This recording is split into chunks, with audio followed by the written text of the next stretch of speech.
This video is powered by the pros at Pascal Air Plumbing and Electric. Arkansas owned, Arkansas operated. GoPascal.com.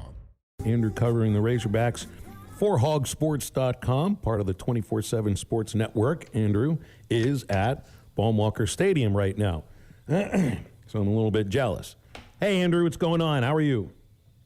I'm doing good, Phil. I'm not stealing your spot here in your radio booth, but I am in the visiting radio booth. I'm holding it down and ready to do what I can on the play-by-play department for you if you need. No one's in the booth. Go in there. Just sit in Bubba's chair and leave a mess, because that's what he would do too. This is a best of three that they're playing for this fall series. It's funny too, because in Tuscaloosa this last weekend, Alabama and Auburn played against each other for a fall game, like a little rivalry. But that's not what Arkansas wants to do. Dave wants his guys playing against each other, because that would be a lot better than they could play against basically anybody else that's nearby right now.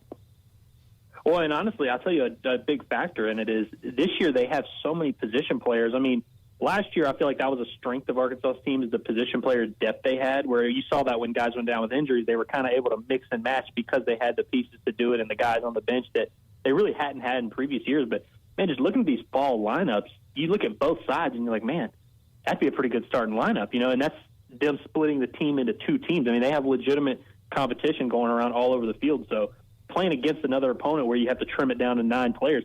I asked DVH a couple weeks ago, I was like, do you think if y'all had a game right now, could you actually narrow it down to 9? And he was like, I could maybe get through 3 or 4 before it started getting real difficult. And so I think that's part of the motivation for them to not play anyone out, is they got to figure out what they have. They have so many competitions they have to figure out, so many positions that are still kind of up for grabs. And I know coaches say stuff like that all the time, where they're like, oh, yeah, everything's up for grabs. We're just, whatever. But, Kendall Diggs is going to be in the lineup. Peyton Stovall is going to be in the lineup. But, there's not a ton of guys like that where it's like you can just sharpie him in. That guy's going to be playing every day.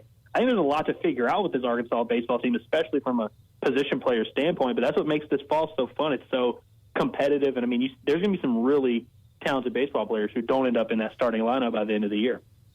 Andrew, I want to ask you about the catchers this year. Who do you think will be the starting catcher, maybe your top 2, and do you think that can be a position of strength for us this year? Well, I'll tell you, if you'd asked me that question 2 months ago, I would have had a completely different answer than I do right now. I feel like that's kind of been one of the biggest storylines of fall ball. I haven't been to every single scrimmage, but me and my buddy Andrew Hutchinson, we've combined to try and keep stats for every scrimmage. And, if you look at the numbers, you would think that these catchers, with no context, you just look at the numbers, you would think that these catchers were the top 4 hitters on the team. They've been raking all fall. Parker Rowland just had a huge double a few minutes ago, right before I went on with you guys. He's leading the team. He's second on the team in home runs this fall. Hudson Polk has had one of the top batting averages, top OPSs, and those are guys who really didn't do much offensively for Arkansas. The guy who's really stood out has been the freshman Ryder Helfrich, who was one of their top freshman prospects. But you don't really want to put too much on a freshman and expect them to kind of fill a lineup spot. But he looks like he's one of the best freshmen in the country. He's been absolutely lights out. And if you ask me, I think he's been the most consistent all-around catcher on the team. I think he's probably one of the better defenders out of all of them. He's as good as any of them calling the game and handling himself back there. Ton of pop with the bat. He's had several big-time home runs, big-time power swings, and I just feel like he brings the most to the table as an overall prospect. I think his future is the brightest. DVH even compared him to James McCann, which I know will make some Hog fans really excited, and that's some pretty lofty expectations. And I say all that, and I haven't even mentioned Texas Tech transfer Hudson White, who's a guy that they pretty much brought in to be the starting catcher. He's a guy that top 250 prospect in his class. He's a guy that played a lot and was productive at Texas Tech, and he's obviously coming here. He didn't come here to ride the bench, so he's going to play a good bit. So if I had to guess, I would say Ryder Helfrich ends the year as the everyday catcher, but I think someone like Hudson White could DH, could play some first. We've seen all these guys kind of move around, and they have 4 catchers, and they all have to play every day, so they kind of move them around. Like Ryder Helfrich's playing second base today. That's not going to happen in the real season, but I think there's a realistic chance you could see 3 or 4 of these guys kind of rotate pretty heavily, especially for the first few weeks of the season. But I do think it'll be a little bit of a strength of this team, and kind of something that is a little bit surprising after what we saw last year. You know what it's like with DVH. If you're hitting, they're going to find a spot for you in that lineup. And, You know, that's what makes some of the fall games so interesting is you get a chance to experiment. And so, man, I'd love to watch Helfrich play second base. There's a catcher and there's a guy who's in the Hall of Fame who started as a catcher and shifted to second base and played some center field too. And I think you were probably a big fan of his, Andrew, since you're an Astros fan. And then you got Polk in left field. The fact that Hudson is hitting as well as he is would shock a lot of people because he was the weakest hitter on the team last year. 2 freshmen are the starters today. Gabe Gakel, Hunter Dietz. Again, this a righty and a lefty. I think both would have been drafted. I think Gakel was drafted. Dietz certainly would have been. I mean, these are guys that it's rare that true freshmen are going to make impacts as starting pitchers. These 2 guys may get that chance in the spring. Absolutely. I mean, I think Gakel in particular, I think is one that when this coaching staff was thinking about how this team was going to line up, I don't think they were 100% convinced he was going to be a guy that they had on campus. I think they were kind of content to let him, and I think they wouldn't have been stunned if Dietz had gone as well. I think those are the kind of talent you're looking at here. You know, Dietz is one that, you know, some of the D1 baseball guys are here, and I know they're very high on him, and they've been kind of comparing him to Cole Hamels, and I've heard some say he could be a weekend rotation guy.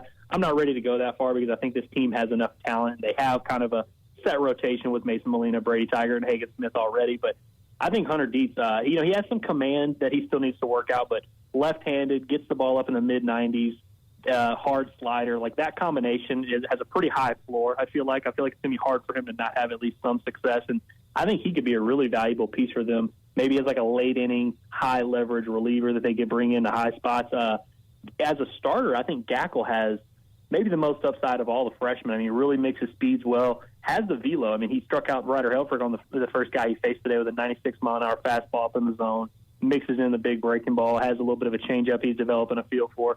He seems to have, like, the makeup and look of a potential starting pitcher, and I think he's probably one you might see in that midweek starting role. But both of those guys, I mean, from a stuff standpoint, are as good as anyone you'll see on the entire roster. And, I mean, you just bringing in big-time talent like that. I mean, not just freshman arms that you're kind of hoping to develop. I mean, dudes that if you needed them to could contribute right away in huge roles for you.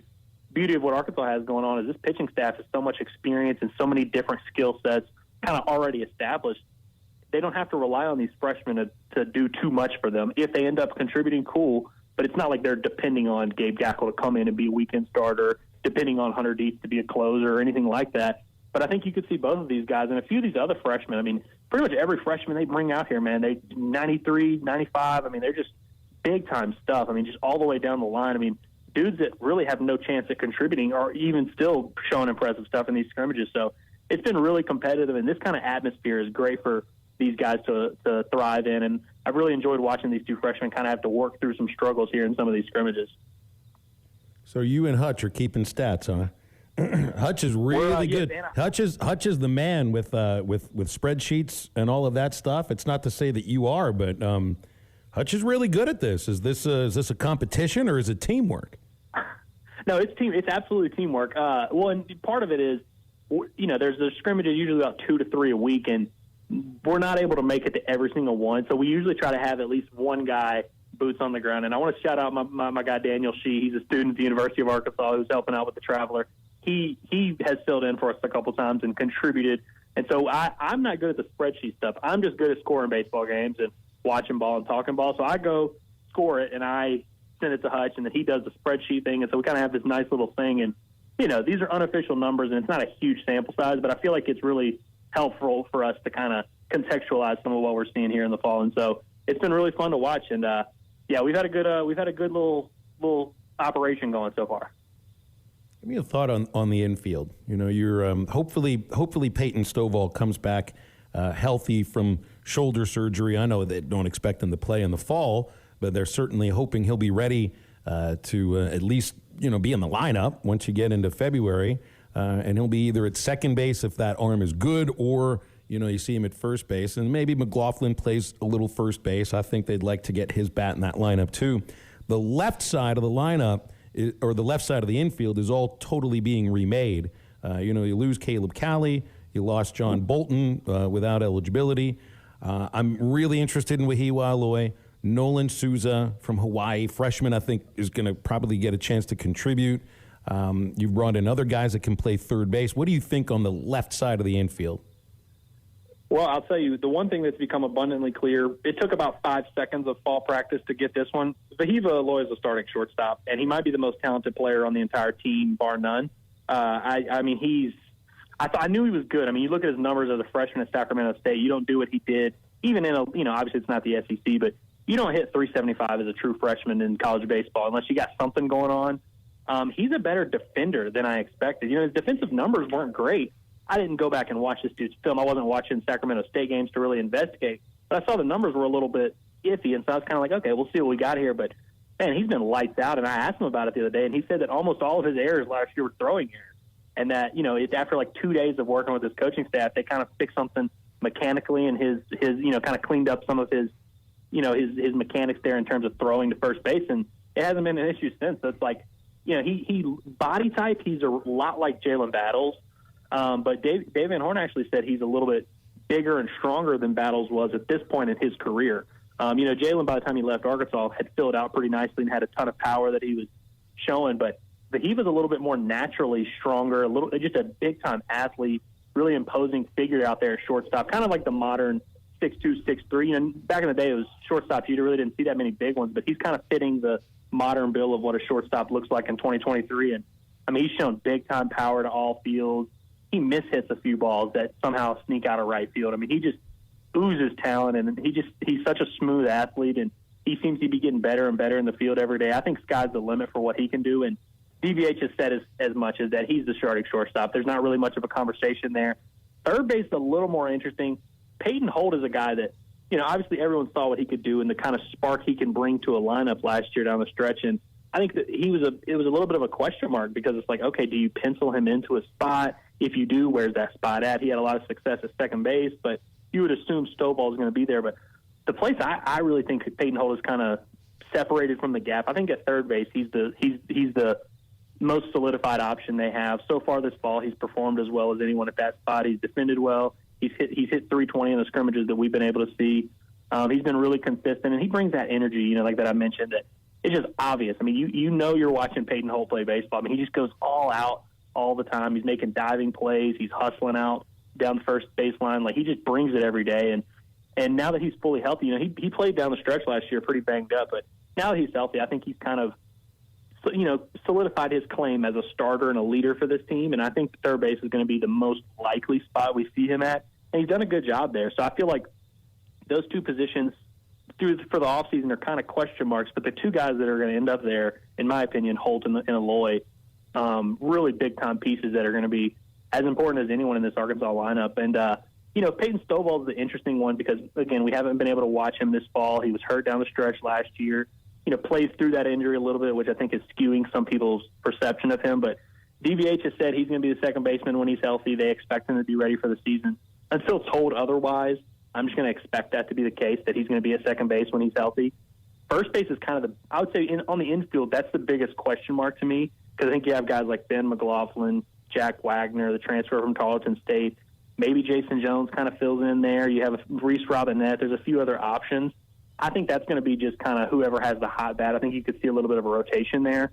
So there are some, replacements to be made and some question marks, but I think there's a ton of talented options, and I think the cream just kind of will rise to the top. And, with the pieces Arkansas has, I think they're going to be able to mix and match as well as they've ever been able to. And we might see a different lineup every day for the first few weeks of the season. Andrew, we'll let you go with that, man, because I know you got to score the game, you got to write something, and then you got to get home. So like in 2 hours, because your Stros need a win today, don't they?